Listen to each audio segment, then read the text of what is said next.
अस्सलाम वालेकुम। हुकूमत के सामने कुछ बड़े इश्यूज़ हैं, सियासी मामला तो हैं ही, और बाद मामला के अंदर तो ऐसी चीज़ें नज़र आती हैं जैसे लगता है कि कुछ ऐसा पक रहा है, कुछ पक रहा है जो, और पाकिस्तान तहरीक इंसाफ परेशान है कि कहीं ऐसा ना हो जाए कि नो कॉन्फिडेंस मोशन आ जाए, और उससे पहले कि ये कुछ अपना कारकर्दगी करके दिखा पाएँ तो इनके लिए हुकूमत चलाना मुश्किल हो जाए। इस तरह के कोई खदशात आजकल इस्लामाबाद में घूमते फिरते और ड्राइंग रूम्स की पॉलिटिक्स में डिस्कस होते नज़र आते हैं। लेकिन इक़्तिसादी मैदान के अंदर देखें तो एक बहुत बड़ी तलवार हुकूमत के सर पर लटक रही है। IMF से वादे किए गए मिनी बजट के हवाले से अनाउंस हो गया, लेकिन उसको पास करवाने में हुकूमत को दुश्वारी का सामना है। हालांकि अपने एलाइज़ के साथ इनके नंबर पूरे हैं, जो सादा अक्सरियत चाहिए, आसानी से हो जाना चाहिए था, लेकिन आगे आगे मामला जाता नज़र आ रहा है। स्टेट बैंक ऑफ पाकिस्तान का जो तरमीमी ऑर्डीनेंस है वो काफ़ी एक मुतनाज़ा शक्ल में सामने नज़र आता है। हुकूमत के अंदर मौजूद भी लोग और अपोजिशन के लोग भी उसके ऊपर उंगली बार बार उठा रहे हैं कि इतना autonomous state bank of Pakistan, जो जिसको हेड भी वो पाकिस्तानी कर रहे हैं, जो IMF से हैं वो पाकिस्तानी, लेकिन एक काफ़ी अरसे से पाकिस्तान के अंदर एक हमारी कमज़ोरी रही है कि हमें IMF के प्रोग्राम में कोई 12-13 बार जाना पड़ा, और फिर IMF हमारी सुनता भी नहीं है, मानता भी नहीं है कि आप जो कह रहे हैं वो सच कह रहे हैं। तो फिर हम वक्तन फ़वक्तन या वर्ल्ड बैंक से उधार लिए हुए बंदे या IMF से उधार लिए हुए बंदे स्टेट बैंक ऑफ पाकिस्तान में तैनात करते हैं। लेकिन पहले वाला स्टेट बैंक ऑफ पाकिस्तान और जो नया अटॉनमी का लॉ उसको तजवीज़ किया गया, उसको स्टेट बैंक ऑफ पाकिस्तान को सामने रखें तो एक ऑल इंडिपेंडेंट एंटिटी नज़र आती है, जो हुकूमत पाकिस्तान के भी बस से बाहर होगी एट टाइम्स, और अपनी फ़िस्कल एंड कोऑर्डिनेशन पॉलिसीज़ बनाते हुए, फ़िस्कल एंड मॉनेटरी पॉलिसीज़ बनाते हुए शायद वफाक को हाथ जोड़ के पास खड़ा होना पड़े कि भैया हम ये काम करना चाहते हैं, बड़ी मेहरबानी है तुम्हारी, हमें इतने पैसे ले लेने दो या इतने पैसे दे दो तो हम ये काम कर लें। एक्सचेंज रेट इससे ज़्यादा गिरा तो हमारे पास तो कैपेसिटी नहीं है पैसे देने की, तो थोड़ा सा हाथ हौला रखना। तो स्टेट बैंक इतना पावरफुल करके हम बना रहे हैं। आज ब्रीफिंग्स भी की गई और वो स्टेट बैंक अपना नुक्ता नज़र सामने रखता है, लेकिन शायद पाकिस्तान के जो मारूजी हालात हैं उसको नज़रअंदाज करके हम एक ऐसी कोशिश करने जा रहे हैं जिसके ऊपर मेजर स्टेक होल्डर्स खुश नज़र नहीं आते। और major stakeholders mean major stakeholders, क्योंकि इतनी ऑटोनमी शायद किसी को भी वारा ना खाए। तो आज के प्रोग्राम में हम ये सियासी इशूज़ और ये जो इकनॉमिक इशूज़ हैं दोनों पे बात करेंगे। जो हमारे साथ मेहमान शख्सियात हैं, एहसन इकबाल साहब हैं, सीनियर रहनुमा PMLN से हमारे साथ। इसके अलावा सलीम मांडवी वाला साहब पाकिस्तान पीपल्स पार्टी से हमारे साथ होंगे। प्राइम मिनिस्टर ने आज खिताब करते हुए कुछ इक़्तिसादी तरक्की और बहाली के कुछ नंबर्स भी बताए हैं, पहले वो सुन लें फिर आगे चलते हैं। दिखाएगा जी। आज अब ये पाकिस्तान की महंगाई प्रॉब्लम नहीं है, सारी दुनिया के अंदर इस वक्त रिकॉर्ड महंगाई है, लेकिन इसमें पाकिस्तान क्या कर सकता था? अभी भी पाकिस्तान सस्ता है। $31 अरब, ये हमारी तारीख की सबसे ज्यादा एक्सपोर्ट्स है। रेमिटेंसेज, पाकिस्तान की तारीख की सबसे ज्यादा $32 अरब पे रेमिटेंसेज आई। तो इस बारी रिकॉर्ड टैक्स कलेक्शन हुई है 6000 अरब। एक साल में हमने 1300 अरब रुपया इजाफी टैक्स इकट्ठा किया अपने टारगेट से। हमारी जो लार्ज स्केल मैन्युफैक्चरिंग है उसकी 15% ग्रोथ रेट हुई। ट्रेडिंग से तो मुल्क खुशहाल नहीं होता, या हम सब्जियां वगैरह टमाटर और प्याज बेच के तो खुशहाल नहीं होंगे। तो कहते हैं कि जी बड़ी नाहल हुकूमत थी। तो अगर नाहल हुकूमत थी तो कोविड से भी बचा लिया, बिजनेसेस को भी बचा लिया, बेरोजगारी से भी बचा लिया। प्राइम मिनिस्टर कह रहे हैं कि उनकी हुकूमत इतनी नाहल नहीं है, इसलिए उन्होंने कोविड से बचा लिया, क्योंकि अपोजिशन वाले इनको कहते हैं कि ये सबसे ज़्यादा इनकॉम्पिटेंट गवर्नमेंट है। लेकिन प्राइम मिनिस्टर ने जो अपनी कारकर्दगी गिनवाते हुए जो नंबर्स बताए हैं वो एक नंबर भी दुरुस्त नहीं है। वो फ्यूचर टेंस उसमें इस्तेमाल करना चाहिए था, जो उन्होंने नहीं इस्तेमाल किया। जो पाकिस्तान की मजमूई बरामदात 30 जून को जो साल ख़त्म हुआ $25 अरब थी, जिसको प्राइम मिनिस्टर ने $31 अरब कहा। तो है, दुआ है, बल्कि मसल्ला बिछा के दुआ मांगनी चाहिए कि इस साल $31 अरब हो जाएं। इसी तरीके से उन्होंने रिमिटेंसेस को कहा कि $32 अरब, वो भी $29 बिलियन थी। कोविड के बाद $10 अरब हमें इजाफी मिला, फिर भी $29 बिलियन थी। दुआ मांगते हैं कि वो भी $32 अरब इस साल हो जाएं, अभी हुई नहीं है। 6000 अरब उनका टैक्स कलेक्शन होगी, वो भी नहीं हुई है अभी तक, वो भी हमारी कोई 52-53 अरब रुपए है। दुआ मांगते हैं कि इस साल ये जो मज़ीद हमने टैक्स लगाए हैं उसके बाद हम 6000 अरब तक पहुँच जाएँ, वो भी हुए नहीं है। तो ये सारों में फ्यूचर टेंस का इस्तेमाल ज़रूरी है। एहसन साहब, पाकिस्तान तरक्की कर रहा है, डूब रहा है, बच रहा है, क्या हो रहा है? आपकी ज़बानी सुनेंगे तो बहुत ब्लीक पिक्चर नज़र आती है। प्राइम मिनिस्टर कह रहे हैं सब अच्छा है, दुनिया का सस्ता तरीन मुल्क है। बहुत शुक्रिया नदीम साहब। मैं समझता हूँ कि यही मसला है कि ये वज़ीर आज़म सेल्फ डिनाइल में है, और ये पता नहीं किस दुनिया के अंदर बसते हैं कि जो वज़ीर आज़म ये कहे कि मुल्क में महंगाई मसला नहीं है और पाकिस्तान दुनिया का सस्ता तरीन मुल्क है। मैं समझता हूँ कि उसके साथ कोई बहस ही नहीं हो सकती। अगर आप आम आदमी से पूछें, लोगों के पास जाके पूछें, यकीन करें हम जैसे लोग आजिज़ आ गए हैं। जो बिजली और गैस का बिल है वो हमारी भी कैपेसिटी से बाहर हो चुका है। एक गरीब आदमी की कैपेसिटी में कहाँ होगा। इसी तरह जो ये नंबर्स आपने खुद बताया कि ये बता रहे हैं, ये सब अभी वो हैं कि जो इनकी एस्टिमेट्स हैं कि शायद साल के आखिर तक होंगे या नहीं होंगे, वो एक अलग अल्लाह करे हो जाए, अल्लाह करे हो जाए, मुल्क का फ़ायदा हो, पाकिस्तान का फ़ायदा। लेकिन इस वक्त तक तो सूरत हाल इतनी गंभीर है। देखिए, किसी भी मुल्क की जो नेशनल पावर है ना, उसकी 4 डायमेंशन होती हैं। पहली डायमेंशन इकनॉमिक होती है, आपकी इकॉनमी कैसी है। दूसरी डायमेंशन उसकी पॉलिटिक्स होती है कि इंटरनल स्टेबिलिटी है। तीसरी डायमेंशन उसकी डिप्लोमेसी होती है कि आपकी सफारत कैसी है, उससे आपको एक्सटर्नल स्ट्रेंथ मिलती है। और चौथी डायमेंशन उसके सोशल फैक्टर्स या उसकी सोसाइटी की इंटरनल कोहेजन कैसी है। आप पिछले 3 सालों में देखें, हर इंडिकेटर में हम पीछे गए हैं। इकॉनमी आज हम बदतरीन, पिछले 3 सालों की एवरेज लें 2% औसत ग्रोथ बनती है। इसी तरह अगर आप कर्ज़े देखें तो पाकिस्तान की तारीख में सबसे ज़्यादा कर्ज़े लिए गए हैं। महंगाई देखें तो पाकिस्तान की तारीख में सबसे ज़्यादा महंगाई है। कोविड की ये बात करते हैं कि जी उसकी वजह से महंगाई हो गई। अगर सारी दुनिया में महंगाई हुई तो इंडिया और बांग्लादेश में आज भी सिंगल डिजिट इन्फ्लेशन क्यों है और हमारे पास डबल डिजिट इन्फ्लेशन क्यों है। ये सारी बातें मैं समझता हूँ कि इनकी सेल्फ डिनाइल है। दूसरी बात, सफारत आ जाए। अगर एक एक करके ले लें, आपको लगता ये नहीं है कि इन सारे मामलात में एक बुनियादी बुराई जो थी वो स्टेट बैंक का रोल रहा है। जब वो पॉलिसी रेट 13.25% पे ले गए डॉलर बेच के, वो हमें कारकर्दगी बताते थे कि मैं हॉट मनी बोरो करके ले आया हूँ, और आज भी हम उस लॉ को डिस्कस कर रहे हैं जो पाकिस्तान की तारीख का शायद मुतनाज़ा तरीन लॉ है। तो स्टेट बैंक का रोल, ये जो स्टेट बैंक को तरमीम करने जा रही है हुकूमत, ये क्यों करने जा रही है, और ये जो मिनी बजट है ये क्यों है। देखिए, इन दोनों के पीछे हुकूमत की 3 साल की मुआशी कारकर्दगी है। मैं बराह रास्त इस हुकूमत को ज़िम्मेदार करार देता हूँ IMF की इन सख्त शराइत का। अगर हुकूमत ने पिछले 3 सालों में कारकर्दगी दिखाई होती तो आज हमें इन शराइत का सामना ना करना पड़ता। वो इस वजह से इतनी सख्त पेनल्टीज़ या कंडीशनैलिटीज़ लगा रहे हैं कि ये 3 साल में कुछ कर नहीं सके और झूठ बोलते रहे। बजट में मेरी तकरीर है, शहबाज साहब की तकरीर है, हमारी ऑपोजिशन की भी तकरीरें हैं कि ये मिनी बजट लाएंगे। ये क्या झूठ बोल रहे हैं। 13% पे डॉलर बारो करना पाकिस्तान से दुश्मनी थी या दोस्ती थी? मैं कहता हूँ सख्त बदतरीन दुश्मनी थी, और ये वो गुनाह है कि जिसको खुद शौकत तरीन साहब वजीर बनने से 15 दिन पहले कहते रहे हैं कि पाकिस्तान के साथ डिवैल्यूएशन और 13.25% पॉलिसी रेट के जो 2 बड़े ब्लंडर किए गए हैं, उनकी वजह से आज हम तबाह हो चुके हैं। पाकिस्तान तहरीक इंसाफ की हुकूमत के खिलाफ तो मुझे लगता है जो अगर बदतरीन साजिश किसी ने अगर की है ना, तो इन 2 चीज़ों ने की है जो आपने गिनवाई है, डिवैल्यूएशन और इंटरेस्ट रेट। इन दोनों के असरात से अभी तक हम निकल नहीं सके। देखिए, निकल भी नहीं सकेंगे। और जल्दी नहीं निकलेंगे। 178 पे चला गया हुआ है डॉलर के मुकाबले में। मकसद ये जो डिवैल्यूएशन है, इसके नतीजे में जो महंगाई आई है मुल्क की, और जो आपकी कॉस्ट ऑफ प्रोडक्शन बढ़ गई है, एक लोगों के लिए मुश्किलात हो गई हैं, उसके साथ जो आपका पॉलिसी रेट गया, उसने नदीम साहब आपका यक मुश्त जो कर्जों का बोझ है दुगना कर दिया। आपने स्टेट बैंक लॉ के हवाले से एक वो इख्तलाफी नोट लिखा हुआ है जिसमें आपने बहुत से पॉइंट्स उठाए हैं। मतलब स्टेट बैंक गवर्नर को ये इख्तियार दिया जा रहा है कि वो अपनी पसंद के डिप्टी गवर्नर तैनात कर ले। फिस्कल एंड मॉनेटरी बोर्ड खत्म ही किया जा रहा है, स्टेट बैंक डिसाइड करेगा। हुकूमत को अगर बोरिंग करने की जरूरत है स्टेट बैंक से, तो बाई लॉ कहा जा रहा है कि नहीं करेंगे। देखिए तो नदीम करना साहब, चाहिए। ये हो ये रहा है कि पाकिस्तान का जो निज़ाम है इसमें अब 2 सरबराह होंगे। एक सियासी मुंतखब वज़ीर आज़म होगा जो पार्लियामेंट को और अवाम को जवाबदेह है। दूसरा एक मालियाती वज़ीर आज़म होगा जो गैर मुंतखब होगा और जो पाकिस्तान में किसी को जवाबदेह नहीं होगा। स्टेट बैंक को और गवर्नर को इतना ताकतवर कर दिया गया है और उससे कोई उसकी अकाउंटेबिलिटी का मैकेनिज्म इस लॉ में नहीं है कि भाई पाकिस्तान में आप रियासत के एक अहम इदारे के सरबराह हैं, आप पूरी मालियाती पॉलिसी, जिसको कि कायदे आज़म ने कहा कि ये इदारा पाकिस्तान की मालियाती खुदमुख्तारी की अलामत है, उसको आपकी गिरफ्त में ले रहे हैं आप, लेकिन आप किसी को जवाबदेह नहीं है। आप जवाबदेह सिर्फ एक जगह हैं कि आप IMF के बोर्ड ऑफ गवर्नर के मेंबर हैं।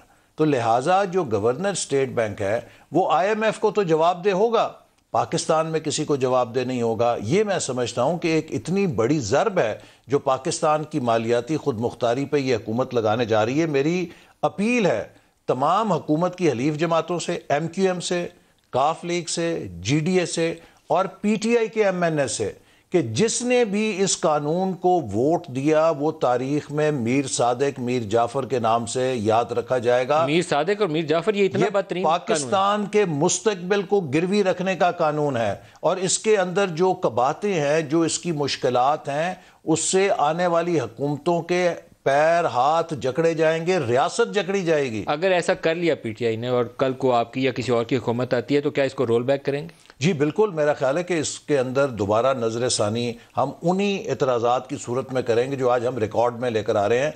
और हम IMF से भी कहना चाहते हैं कि ये आपने जो कानून बनाया है एक नाअहल और नालायक हुकूमत के साथ बनाया है, हम इसके जिम्मेदार नहीं हैं। ये हुकूमत का फर्ज था कि IMF से नेगोशिएट करती। देखिए हमने IMF से ये कौन सी ऑटोनॉमी है कि गवर्नर को ये एम्पावर किया जा रहा है कि गवर्नर अपनी पसंद से डिप्टी गवर्नर तैनात? आप ये देखें कि ये कौन सा कानून है? ये तो खत्म ही हो गया। आप ये देखें कि आप एक तरफ कह रहे हैं कि हम गुड कॉर्पोरेट प्रैक्टिस के तहत इदारे को खुद मुख्तार कर रहे हैं, अच्छा फिर चीफ एग्जीक्यूटिव गवर्नर और बोर्ड ऑफ डायरेक्टर जो है उसका चेयरमैन भी गवर्नर। ये दुनिया में नहीं होता कि आप बोर्ड का चेयरमैन भी चीफ एग्जीक्यूटिव को लगा दें, तो फिर किस तरीके से ओवरसाइट करेगा बोर्ड? आपने अपने खत के अंदर लिखा हुआ है कि वो ड्यूल नेशनल नहीं होने चाहिए, तो क्या लॉ के अंदर ये पहले प्रोवाइडेड नहीं है? नहीं, पहले नहीं था। ये स्टैंडिंग कमेटी में मैंने पॉइंट आउट की दो चीजें, बल्कि तीन चीजें। एक ये थी कि ड्यूल नेशनल को नहीं होना चाहिए, इसके ऊपर बहरहाल PTI के अरकान ने भी मुझे सपोर्ट किया, तो ये चीज रिपोर्टेडली उन्होंने मान ली है। दूसरी चीज़ जो कही गई वो मैंने उसमें पॉइंट आउट की कि 2 साल की जैसे सरकारी मुलाजम पर पाबंदी होती है कि वो कोई और जॉब नहीं कर सकता, जो यहाँ पे लोग हैं इन पे पाबंदी होनी चाहिए कि ये किसी लैंडिंग इदारे के साथ, ऐसे इदारे से जहाँ नेगोशिएट करते हैं या जिसको रेगुलेट करते हैं उसके पास ये 2 साल तक मुलाजमत ना कर सकें, तो इसको भी मान लिया गया। और तीसरी बात ये थी कि उन्होंने कहा जी गवर्नर साहब जो है स्टैंडिंग कमेटी के सामने आएंगे नहीं, सीनियर ऑफिशियल्स आएंगे। हमने कहा भी आप कैसे कह सकते हैं, अगर आपको बुलाया जाएगा आपको आना पड़ेगा। जैसे वो नैब का खाता हुआ था कि जी नैब चेयरमैन के गुस्ताखी होगी कि हमारी, हम अगर पेश हो गए तो। लेकिन मुझे एक सवाल सामने नजर आता है कि क्या गवर्नर को नेशनल असेंबली की स्टैंडिंग कमेटी या parliamentary standing committee on finance कर लें या स्टेट बैंक कर लें, उसके सामने जवाब होना चाहिए? इतना मादर पिदर आजाद तो नहीं होना चाहिए कि किसी को जवाब न दे, सवालों के तो जवाब दे भाई। पॉलिसी 13.5% की क्यों बनाई? आपने वहां पर जो मुल्क के प्राइस स्टेबिलिटी की जिम्मेदारी ले ली है कि हम मुल्क के अंदर जो है इन्फ्लेशन को कंट्रोल करेंगे और प्राइस स्टेबिलिटी मेंटेन करेंगे। आपके गोल्स कौन तय करेगा? आप खुद ही वो बोर्ड के अंदर बैठ के अपने लोगों के साथ तय करेंगे। क्या सेंट्रल बैंक गवर्नर पार्लियामेंट के सामने अकाउंटेबल है या नहीं है? बिल्कुल है। मैं समझता हूं कि जब वो इस लॉ के अंदर है, इस लॉ के तहत तो अब गवर्नर स्टेट बैंक बिल्कुल एक वाइसराय है, जो IMF का वाइसराय होगा इस मुल्क के अंदर, वो किसी को जवाबदेह नहीं है। इसलिए मैं समझता हूं कि इस लॉ को इस शक्ल में पास नहीं होना चाहिए। ये पाकिस्तान की मालियाती खुद मुख्तारी के दिफा का सवाल है। इस पर मैं उम्मीद करता हूं कि हर वो मेंबर कौमी असम्बली जिसने हल्फ उठाया आइन को प्रोटेक्ट करने का, वो अपना किरदार अदा करेगा। बिल्कुल सही है। एक दूसरा स्टेटमेंट था प्राइम मिनिस्टर का आज, वो रिंग रोड के हवाले से, वो भी सुनवाता हूँ, बड़ा इंटरेस्टिंग है। वो पाकिस्तान में तहरीक इंसाफ ने सबसे ज़्यादा करप्शन के ऊपर आवाज़ उठाई थी, इलेक्शन से पहले भी और इलेक्शन के बाद अपोजिशन के लोगों को कतार में खड़ा करके नैब के केसेस बनवाए थे, लेकिन रिंग रोड के ऊपर इनके अपने लोगों के नाम आए थे। अंदर कितने गए अभी तक मुझे पता नहीं, लेकिन प्राइम मिनिस्टर ने कहा क्या, वो सुन लीजिए। रिंग रोड अभी तक काफ़ी आगे तक पहुंच चुका होता लेकिन बदकिस्मती से हमें पता चला इसके अंदर बदनीयती थी, करप्शन थी और वो फिर हमें चेंज करना पड़ा, जिसकी वजह से देर हुई। अलाइनमेंट इसकी जो गलत कर दी गई थी वेस्टेड इंटरेस्ट को फ़ायदा पहुंचाने के लिए, वो हमने चेंज कर दिया। कार्टेल्स बने हुए हैं, माफियाज बैठे हुए हैं, पॉलिटिकल माफियाज बैठे हुए जो कानून के नीचे नहीं आना चाहते। हम तो इसको जहाद समझते हैं। माफियाज के साथ सब आप तमाशा देखे, हर रोज अफरा तफरी फैलाई हुई, ये हो गया, वो हो गया, ये हो गया। कई 100 अरब रुपए बटोरे जा चुके हैं कौम से, सिर्फ इस रिंग रोड के इर्द गिर्द इतनी स्कीमें हो गई थी जिनके अंदर इनके अपने 2-3 वज़रा के नाम आते थे, एक के बेटे का नाम आ गया, एक के रिश्तेदारों का नाम आ गया और बाज़ों का इस तरह आ गया कि उन्होंने फैसिलिटेट किया है। तो ये सवालिया निशान है कि ये लोगों के ऊपर कब मुकदमात बनेंगे। कितने 100 अरब रुपए के प्लॉट लोगों को बेचे गए। सिर्फ एक हमें वो स्वीटनर दिया गया कि 2.5 अरब थी, हमने रोक दी। 2.5 अरब पीनट है, एक्चुअली तो सैकड़ों अरब के प्लॉट बेच के वसूली की गई है। मैं एक बीपर कर लूँ, मैं इस टॉपिक की तरफ दोबारा आता हूँ। एहसन भून साहब सुप्रीम कोर्ट बार एसोसिएशन से हमारे साथ हैं। एहसन साहब, आपको प्रोग्राम में खुश आमदीद कहूँगा। एक हमारे सामने लंबी सी एक पिटिशन बनी पड़ी है जी, ये आपने पता नहीं अभी सुप्रीम कोर्ट में जमा कराई है कि नहीं। 184(3) के तहत जो इख्तियारात हैं, 62(1)(f) disqualification, supreme court bar association supreme court से रिजू करने का इरादा रखती है या नहीं रखती? बिल्कुल रखती है, इसीलिए पिटीशन तैयार करवाई है। इरादा रखती है। कब फाइल करेंगे ये पिटीशन? इंशाल्लाह देखें, पिटीशन आपके सामने आ गई है, तो ये इसीलिए आई है कि इसको इंशाल्लाह नेक्स्ट वीक तक दायर कर दें। नेक्स्ट वीक तक दायर करेंगे। तो भून साहब, आप इसमें प्रे क्या कर रहे हैं, थोड़ी सी वजाहत कर दें। मैं इतनी टेक्निकल आपकी लीगल लैंग्वेज तो आसानी से नहीं बता सकूंगा, आप समझा सकेंगे? जी, इसमें हम प्रेयर ये है कि 62(1)(f) की जो तशरीह पहले सुप्रीम कोर्ट ने की है कि एक लॉन्ग लाइफ डिस्क्वालिफिकेशन, उसके हवाले से है कि वो तशरीह हमारे नुक्ता नज़र के मुताबिक ठीक नहीं है कि आप एक for all time to come किसी एक आदमी को ग्रेवयार्ड में छोड़ आए और उसको राइट ऑफ अपील भी ना हो, और दूसरा ये कि कोई किसी कोर्ट ऑफ कॉम्पिटेंट ज्यूरिसडिक्शन से कोई उसके ना एविडेंस आई हो ना। ये मैं सुप्रीम कोर्ट की अपनी जजमेंट्स के रेफरेंस से बात कर रहा हूँ। तो आप ये दरख्वास्त कर रहे हैं कि ये जो 62(1)(f) के तहत लाइफ टाइम डिस्क्वालिफिकेशन है, उसको क्या किया जाए, उसको कम करके क्या होना चाहिए? उसको कम नहीं करना चाहिए, कम तो उसमें कोई स्पैन है ही नहीं, उसमें कोई दिया ही नहीं है, तो इसलिए अदरवाइज भी लाइफ लॉन्ग जो है वो डिस्क्रिमिनेटरी है बाकी चीजों के खिलाफ के सामने से। जैसे 63 एज में है, इसी तरह 63G में है, जो डिस्क्वालिफिकेशन है वो 5 साल तक है। तो आप एक जिस आर्टिकल में ये डिस्क्वालिफिकेशन का टाइम स्पैन भी नहीं दिया गया, आप उसमें पूरी की पूरी जिंदगी किसी बंदे को जो है वो एक जिंदा लाश की तरह छोड़ देते हैं। तो मैं समझता हूं कि ये तशरीह गलत है और आइन के बुनियादी हकूक जो प्रोवाइडेड है उसके मुनाफी है। ओके, तो ये तो बड़ी एक अहम सियासी इतबार से बहुत बड़ी पिटीशन होगी, जिसमें आप कह रहे हैं कि 62(1)(f) के तहत जो लाइफ टाइम डिस्क्वालिफिकेशन है, इसको बाकी जो शिकें हैं जिसमें 5 साल की डिस्क्वालिफिकेशन है उसके मुताबिक होना चाहिए। इस केस का इतलाक नवाज शरीफ और जहांगीर तरीन के केसेस पर भी हो सकता है? डेफिनेटली इसमें बहुत सारे, कुछ सैकड़ों के हिसाब से लोग हैं जिसमें ये हो सकता है। वो तो मियाँ साहब की हद तक, मियाँ नवाज शरीफ की हद तक तो उनको पहले, अगर ये पिटीशन ऐसी आए भी तो उनको पहले मेरा ख्याल है अपनी जो कन्विक्शन है वो that will stand as a bar till the time कि उसमें एक्विटल नहीं होती। लेकिन अदरवाइज जो है वो अगर उसमें वो बरी होते हैं तो दैट विल बी ऑपरेटिव, अगर ये सुप्रीम कोर्ट ये इस तरह का डिसीजन देता है तो आपका फिर क्या बताया जाए? टीवी के ऊपर आप बता रहे हैं कि किस दिन जाएंगी सुप्रीम कोर्ट, बार एसोसिएशन किस दिन ये पिटीशन फाइल करेगी? देखें, तैयार तो आपने देख लिया, आपके सामने ड्राफ्ट पड़ा हुआ है। अब इसके सपोर्टिंग डॉक्यूमेंट्स हमने जजमेंट साथ लगानी है, वो करके तो बाई नेक्स्ट वीक इंशाल्लाह ताला, नेक्स्ट वीक अगले हफ्ते तक ये पिटीशन फाइल कर देंगे। एहसन भुट्टो साहब, सिर्फ एक सवाल का और जवाब दे दें। आज हुकूमत ने एक बड़ा इंपॉर्टेंट स्टेटमेंट थी, उन्होंने कहा कि शहबाज शरीफ गारंटर थे जब नवाज शरीफ बाहर गए, तो हम तो शहबाज शरीफ के खिलाफ रेफरेंस लेकर जाएंगे। शहबाज शरीफ को अगर नवाज शरीफ पाकिस्तान नहीं आते तो क्या उनके खिलाफ कानूनी चाराजोई हो सकती है, उनको सजा हो सकती है? देखें, ये सेक्शन 514 जो है ना CRPC में, दैट इज देयर कि अगर कोई जामन जो है वो मतलब गारंटी देता है और कोई भी मुलजम खा वो किसी केस में हो या कन्विक्शन के बाद हो तो उसके खिलाफ 514 की कार्रवाई हो सकती है। और उसमें ये भी है कि कोर्ट्स के लिए डिसीजन है कि किसी एक स्टेज पे कोर्ट्स जो हैं वो अपना प्रोवाइड भी करते हैं गारंटर को मौका कि आप अगर पेश कर सकते हैं तो वो भी कर दें, ठीक है। इसी तरह बाकी जो चीजें हैं उस हवाले से सादा से लफ्जों में शहबाज शरीफ के खिलाफ क्या कार्रवाई हो सकती है? देखें, ये तो 514 की कार्रवाई, उसमें पूरी की पूरी जो श्योरिटी बॉन्ड की रकम होती है ना, जो श्योरिटी बंदे होते हैं, मेरी बात समझ गया जी। बाकी अगर जो एफिडेविट है ना, एफिडेविट की कोई कानूनी हैसियत नहीं है।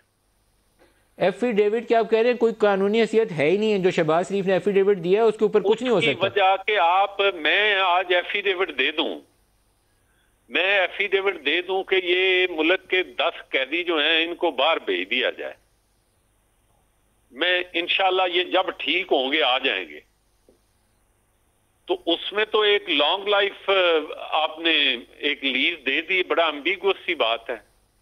ये आप बता रहे हैं जो भून साहब आपने जो वजाहत की है इसकी, उसके मुताबिक तो फिर शहबाज शरीफ के खिलाफ ये कोई कार्रवाई कर ही नहीं सकते।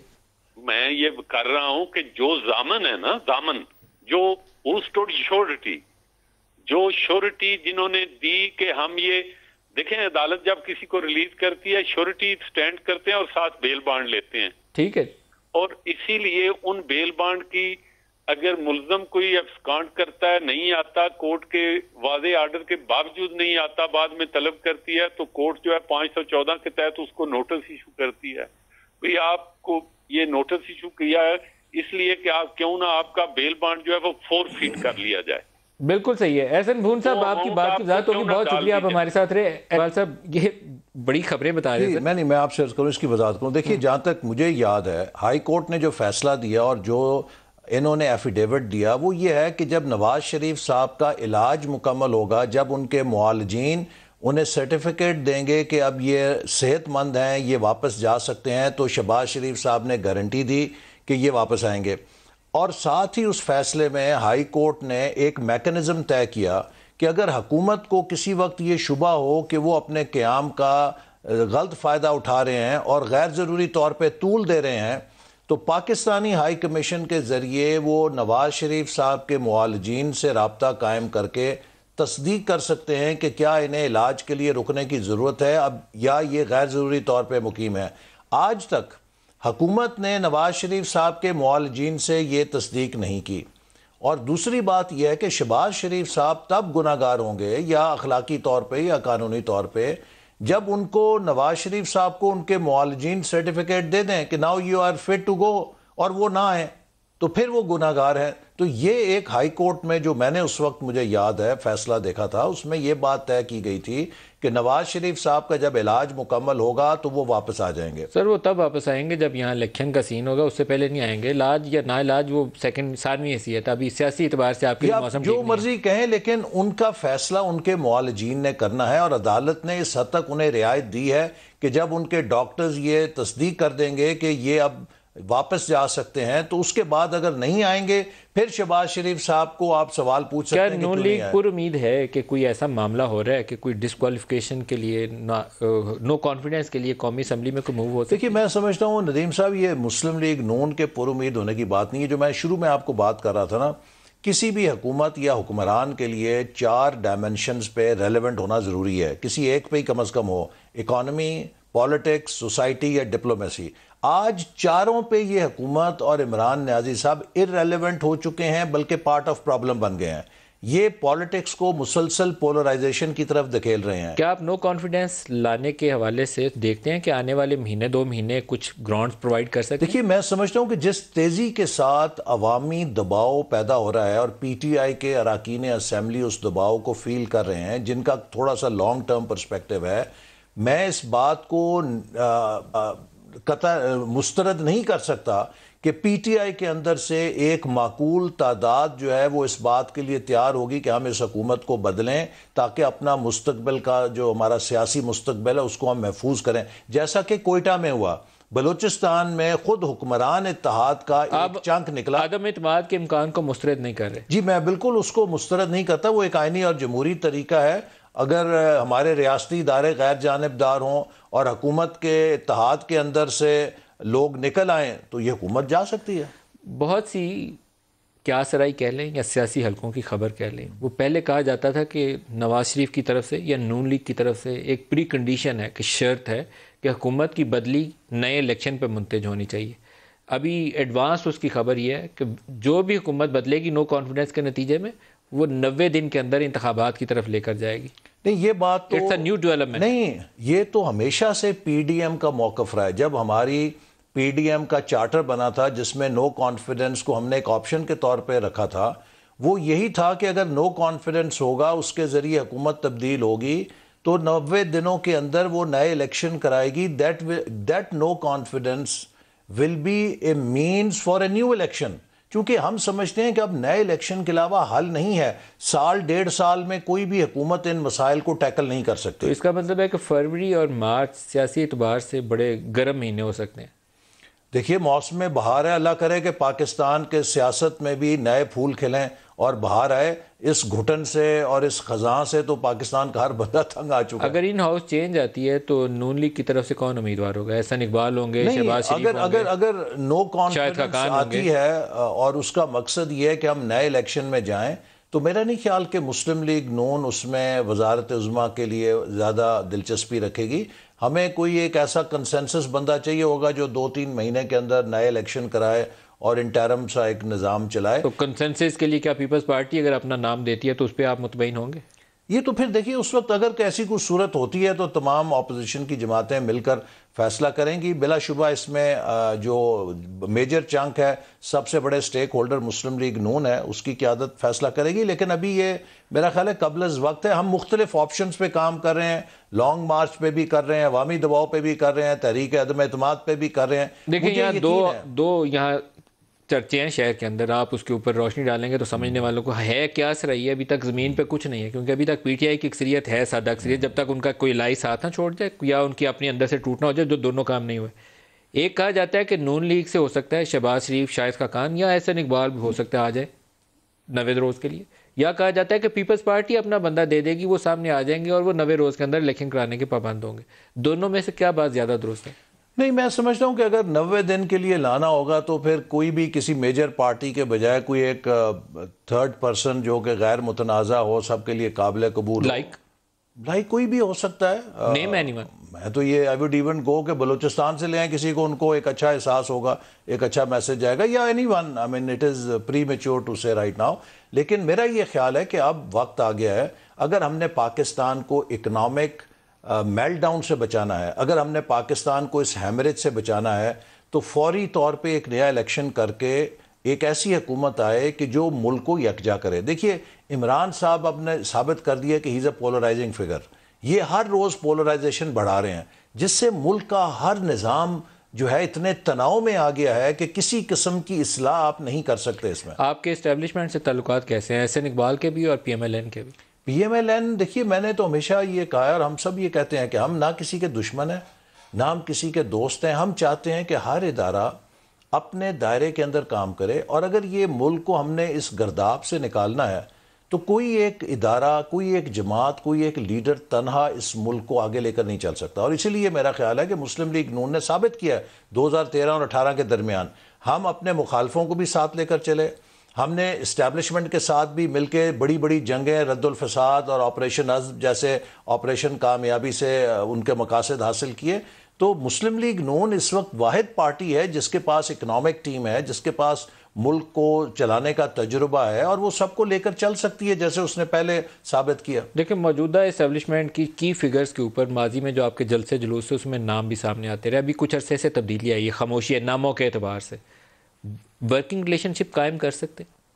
नहीं, देखिए, पाकिस्तान को अगर चलाना है तो आपको पाकिस्तान के हर ऑर्गन के साथ, पाकिस्तान के हर इदारे के साथ एक वर्किंग रिलेशनशिप चाहिए, बल्कि एक हेल्दी रिलेशनशिप। लेकिन क्या आपकी कबूलियत उधर हो जाएगी? आपकी जमात की उधर कबूलियत हो जाएगी? ब्यूरोक्रेसी है, चाहे वो मिलिट्री ब्यूरोक्रेसी है, पाकिस्तान के इसी तरह मीडिया है, पाकिस्तान की पार्लियामेंट है, ये सब इदारे हैं ना। आप जितनी देर तक हारमोनाइज नहीं करेंगे, आप मुल्क को इस गर्दाब से नहीं निकाल सकते। और आई थिंक अब वक्त आ गया है कि हम सब संजीदा होकर सोचें कि इस मुल्क को हमने मजीद तबाही से कैसे बचाना है, और उसका एक ही रास्ता है कि इस मुल्क को आइन पे चलाएं।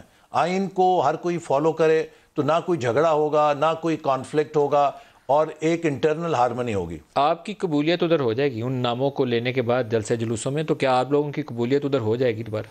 मेरा नहीं ख्याल कि देखिए कोई अफोर्ड कर सकता है, इस्टेब्लिशमेंट हो या कोई भी। देखिए, मुस्लिम लीग नून पाकिस्तान की मदर पार्टी है। मुस्लिम लीग नून इस वक्त पाकिस्तान की सबसे बड़ी पार्टी है। मुस्लिम लीग नून को 3.25 साल से ज़िबा करने की कोशिश की गई, एक काउंसलर भी नहीं टूटा, बल्कि दिन ब दिन उसकी पजीराई में, उसकी मकबूलियत में इजाफा हो रही है। नवाज शरीफ साहब की और हमारी क़यादत की जितनी और हम सब की किरदार कुशी की गई, उसकी पाकिस्तान में मिसाल नहीं मिलती। We are a reality just as others are a reality. Muslim league Noon भी पाकिस्तान की सबसे बड़ी सियासी हकीकत है, और इसको भी सबको तस्लीम करना होगा, तभी हम आगे बढ़ सकते हैं। ब्रेक ले लेंगे, हमारे साथ रहिएगा।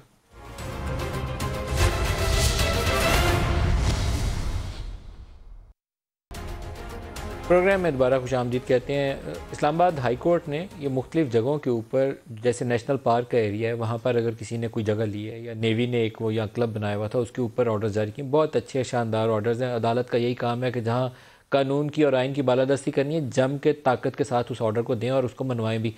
मरी के अंदर भी शायद ऐसे ही किसी ऑर्डर की ज़रूरत है। तजावज़ात और वहाँ पर जो लोगों की अमवात हुई इस मौसम के अंदर, वहाँ पर भी कोर्ट का एक ऑर्डर है जो पहले तजावज़ात का पूछे, उस शहर का कोई, उस जगह का कोई नक्शा, कोई मंसूबा भी है, उसके ऊपर वजाहत ले, फिर जो कुछ वहाँ हुआ उसके ऊपर भी एक रिपोर्ट आनी चाहिए। नहीं तो हम मट्टी डाल के आगे गुजर जाएंगे कि अचानक एक बर्फ़ानी तूफ़ान आया था जिसके नीचे लोग दब के मर गए, अपनी नलाकियाँ, कोताहियाँ, कब्ज़ा ग्रुप वो सारे छुप जाएंगे। डॉक्टर इशफाक हसन खान हमारे साथ शामिल हो रहे हैं। डॉक्टर इशफाक साहब अस्सलाम वालेकुम।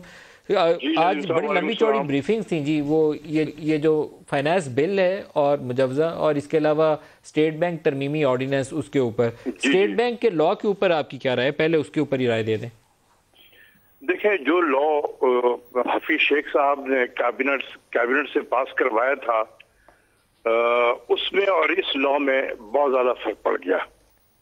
दूसरी चीज यह है कि नेशनल असेंबली में भी इसमें कुछ चीजें उन्होंने डलवाई हैं, जिसने और भी उसको जिसे कहते हैं ना टीथ, वो निकाल दिया है।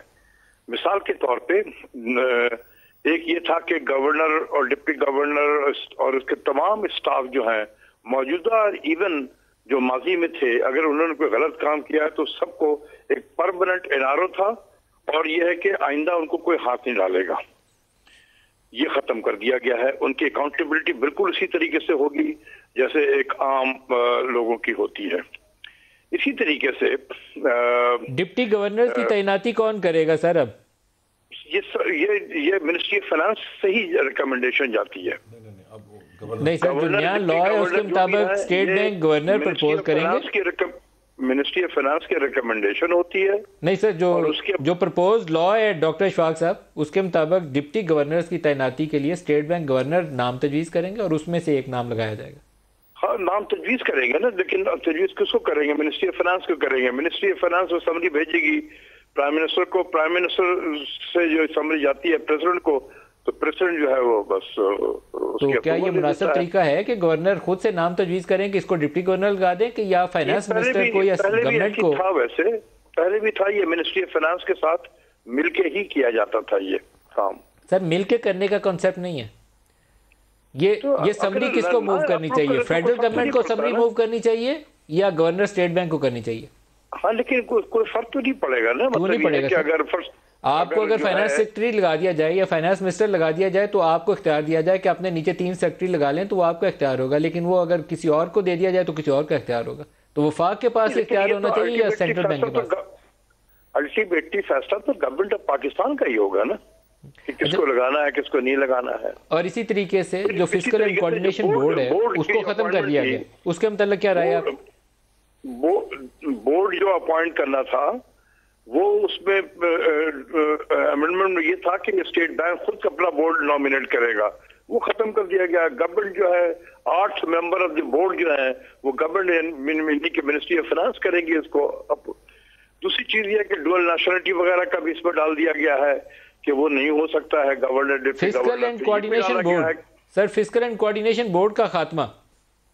हाँ, देखिए वो फिस्कल वो तो खत्म हो गया है, जो नहीं होना चाहिए था, लेकिन वो अभी खत्म किया गया है। एहसन इकबाल साहब ने इसको रेज भी किया था, फाइनेंस मिनिस्टर ने भी रेज किया था, लेकिन जो हुकूमत के जो नुमाइंदे हैं जो वहां पर नेशनल असेंबली में थे, उन्होंने खुद ही उनको टर्न डाउन किया। तो वो एक इनफॉर्मल सा एक उनके साथ है लेज़ा।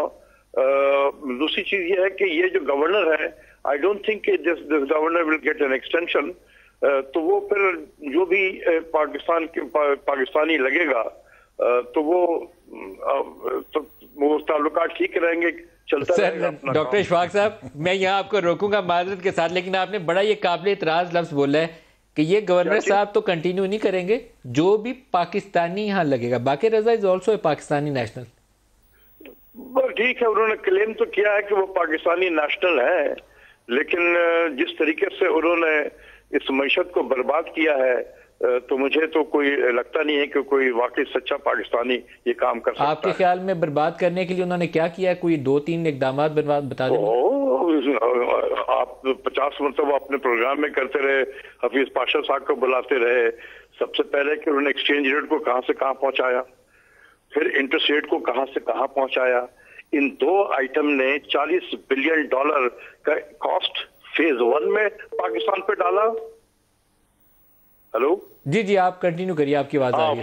फेज 1 पे $40 बिलियन डाला और फेज 2 जो मई 2 2021 से शुरू हुआ है, जब एक्सचेंज रेट 152 था, 179 पे लेकर आए और इंटरेस्ट रेट को बढ़ाया है, $12-13 बिलियन ऐड कर दिया मजीद।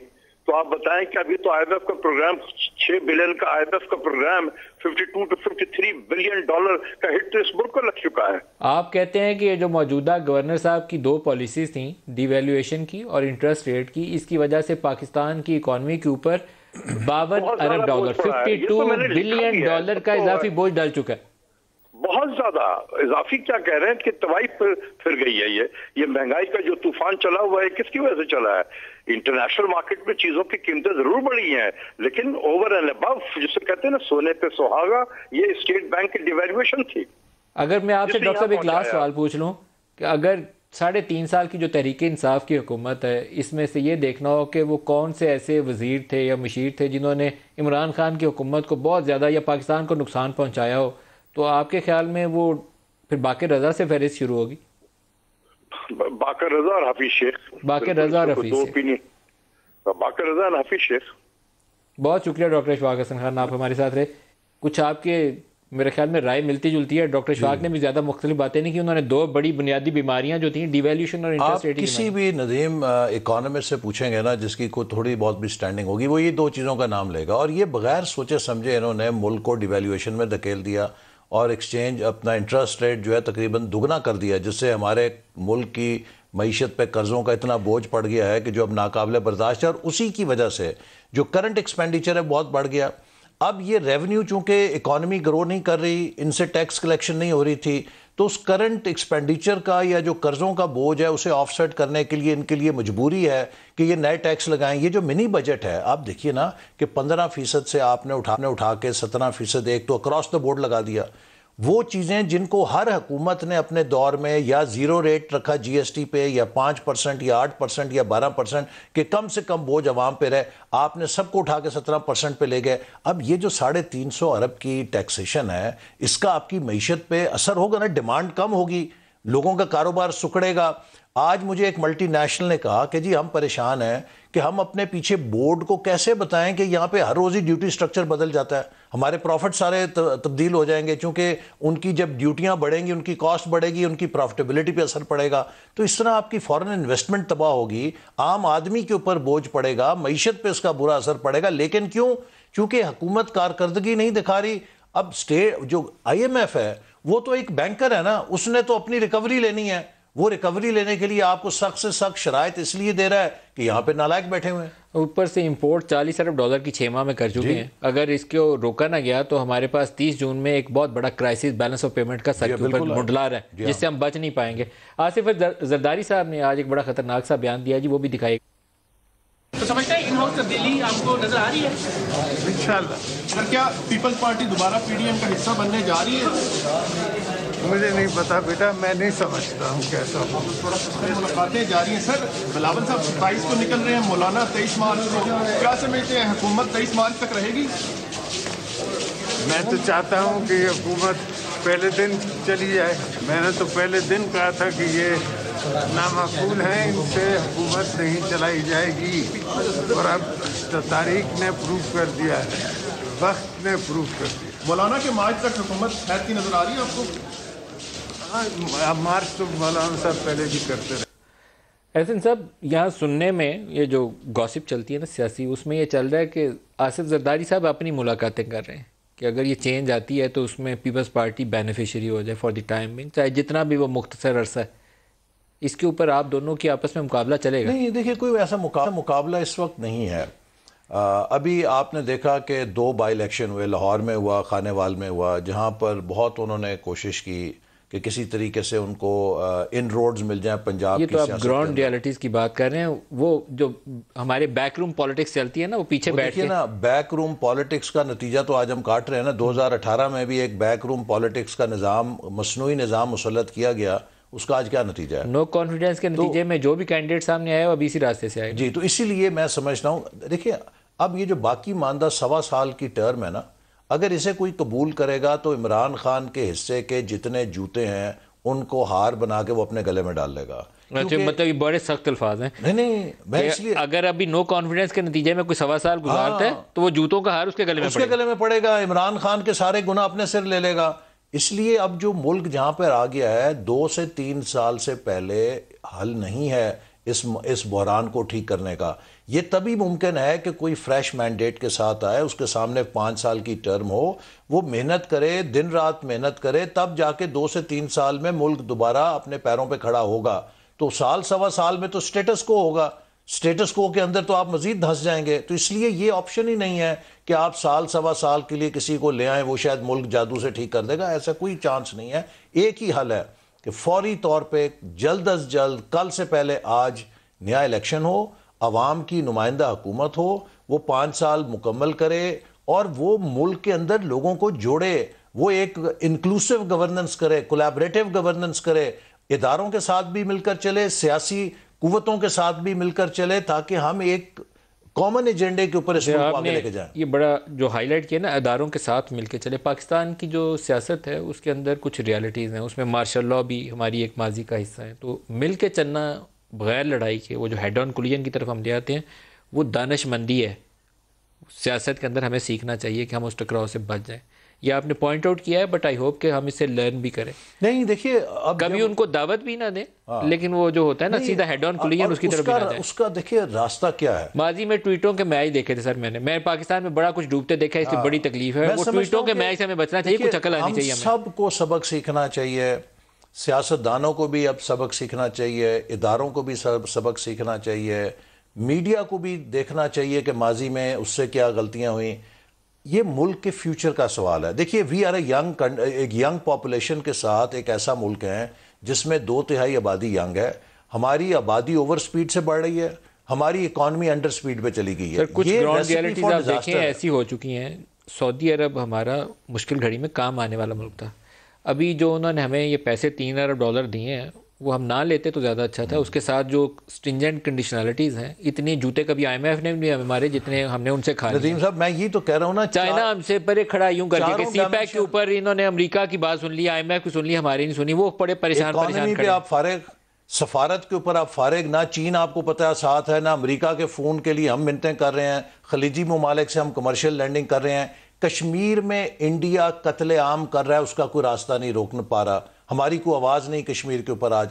इसी तरह अगर आप देखिए मुल्क की सियासत पोलराइजेशन में, मुल्क की जो मुआशरत है, जो सोसाइटी है, वो फिर उसमें इंतहा पसंदी, सियालकोट जैसे वाक़यात हो रहे हैं, अफरा तफरी हो रही है, गुर्बत और बेरोज़गारी से जो आपका सोशल फाइबर है वो टूट रहा है।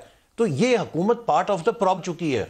जो आपने अदारों से मिलजुल के काम करने का तज़किरा किया, क्या आपकी पार्टी के अंदर इसके ऊपर डिस्कशन हुई? क्योंकि आपके जो 2 की प्लेयर्स हैं इस वक्त पार्टी के अंदर, मरियम भी और नवाज शरीफ भी, शायद ये जो माजी वाला तनाव था उन दोनों की सियासत का एक कलीदी किरदार था उसके अंदर। मेरा ख्याल है नवाज शरीफ साहब खुद कह चुके हैं कि तमाम इदारे आईनी अपने दायरे के अंदर काम करें और हम सब मिलकर इस मुल्क को बनाएं। यही हमारी ऑफिशियल पोजीशन है। देखिए, जो तनाव पैदा होता है ना, वो तब होता है कि जब आप आईनी हदूद को क्रॉस करते हैं। कोई भी या सिविल मिलिट्री के हदूद में जाएगी या मिलिट्री सिविल के हदूद में जाएगी, एक तनाव पैदा होगा। तो या अदलिया एग्जेक्टिव के अंदर आएगी या एग्जेक्टिव अदलिया में जाएगी, दोनों अपनी जगह पे रह के दूसरे का एहतराम करने के लिए तैयार हैं, आमादा। मेरा ख्याल है कि अब इतना पाकिस्तान ने सफर कर लिया है कि इससे ना सीखना और मुल्क को आइन के मुताबिक ना चलाना is not an option. Ahsan Iqbal साहब, सीनियर रहनुमा PMLN, बहुत शुक्रिया हमारे साथ रहे। आज के लिए इतना ही, इजाज़त दीजिए। अल्लाह हाफिज़।